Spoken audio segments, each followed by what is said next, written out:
প্যারা হাজিরিন গভীর মনোযোগ, আপনি ধারাবাহিকভাবে আলোচনাগুলো একটু খেয়াল করতে হবে। কোরআনে পাকের মধ্যে আল্লাহ পাক হযরত ইয়াহিয়া আলাইহিস সালাম বলেন, হযরত ঈসা আলাইহিস সালাম বলেন, সমস্ত আম্বিয়া কিরামদেরকে সালাম দেয় নাই, কয়েকজন যারা নবী রাসূল তাদেরকে সালাম দিয়েছেন। সূরা মরিয়মের মধ্যে সূরা মরিয়মের 15 নম্বর আয়াতের মধ্যে আল্লাহ পাক এভাবে বলতে লাগলেন, ওয়াসসালামু আলাইয়া ইয়াউমা উলিদতু ওয়া ইয়াউমা আমুতু ওয়া ইয়াউমা ইউবআসু হাইয়া। জোরে বলুন না সুবহানাল্লাহ। আল্লাহ পাক জাল্লা শানু সূরা মরিয়মের 15 নম্বর আয়াতের মধ্যে আল্লাহ পাক বলতে লাগলেন, ওয়াসসালামু আলাইয়া, হযরত ইয়াহিয়া আলাইহিস সালামের উপর সালাম। কেন সালাম দিলেন? আল্লাহ পাক এই জন্যই সালাম দিলেন, ইয়াউমা উলিদতু, যেই দিন হযরত ইয়াহিয়া আলাইহিস সালাম দুনিয়ার জমিনের মধ্যে তাশরীফ আনলেন, ওই দিন হযরত ইয়াহিয়া আলাইহিস সালামের উপর সালাম। জোরে বলুন না সুবহানাল্লাহ। সালাম দিলেন আল্লাহ হযরত ইয়াহিয়া আলাইহিস সালামের জন্মদিন, যেদিন জন্ম হয়েছে দিন। এবং আল্লাহ পাক বলতে লাগলেন, ওয়া ইয়াউমা আমুতু, যেই দিন হযরত ইয়াহিয়া আলাইহিস সালাম ইন্তেকাল করবে, ওই দিনও হযরত ইয়াহিয়া আলাইহিস সালামের উপর সালাম। আবার বলতে লাগলেন, ওয়া ইয়াউমা ইউবআসু হাইয়া, যেই দিন খবর থেকে উঠে ময়দানে হাসরের মধ্যে একত্রিত হবে, ওই দিনও হযরত ইয়াহিয়া আলাইহিস সালামের উপর সালাম। জোরে বলুন না সুবহানাল্লাহ।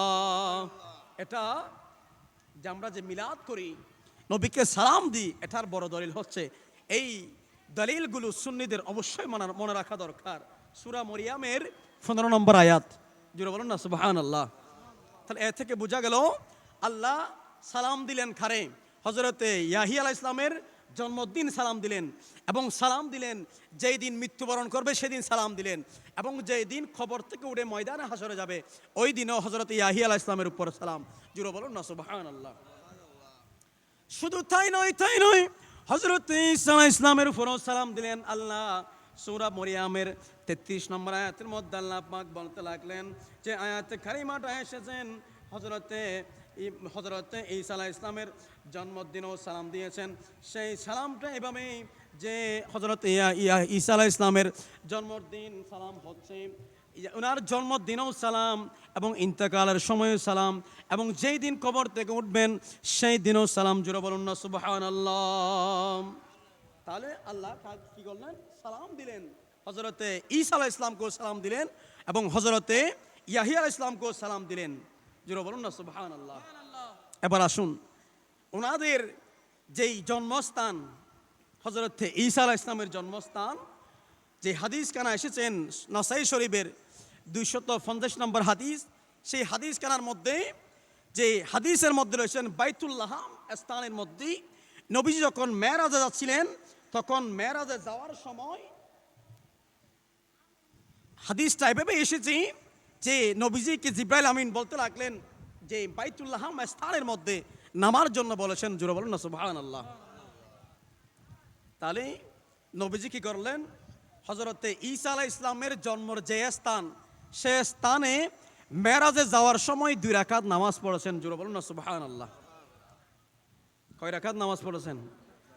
আমাদের নবীর জন্মস্থান আছে কিনা? আমরা সেখানে যাওয়ার সুযোগ আছে?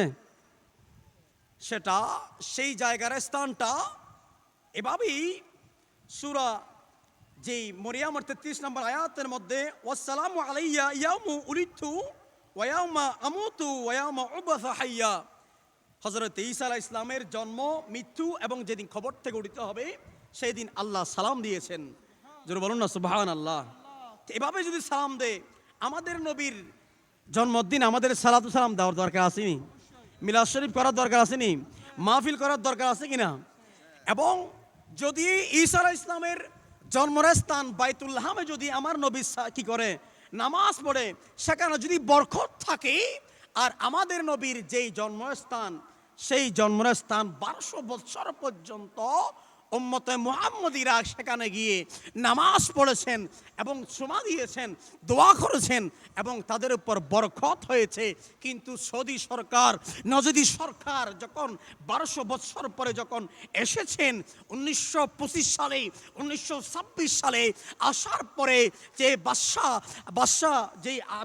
ছিল, ওই বাদশা আব্দুল আজিজ, ওই বাদশা যে আম্মাজান, ওই যে আমার নবীর জন্মস্থানকে মিনার বানিয়েছিলেন এবং মসজিদ বানিয়ে দিয়েছিলেন, মসজিদের উপর মিনার বানিয়ে দিয়েছিলেন। জুড়ে বলুন না সুবহানাল্লাহ।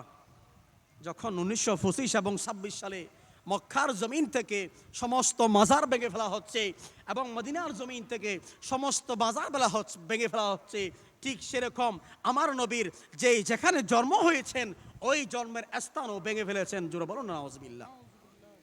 এত বেশি নবী বিদ্বেষী ছিলেন, এত বেশি নবী বিদ্বেষী ছিলেন, ওনারা কি করেছেন, নবীর জন্মস্থান যেখানে ছিল মসজিদ ছিল, সেই মসজিদ পর্যন্ত ভেঙে ফেলেছে।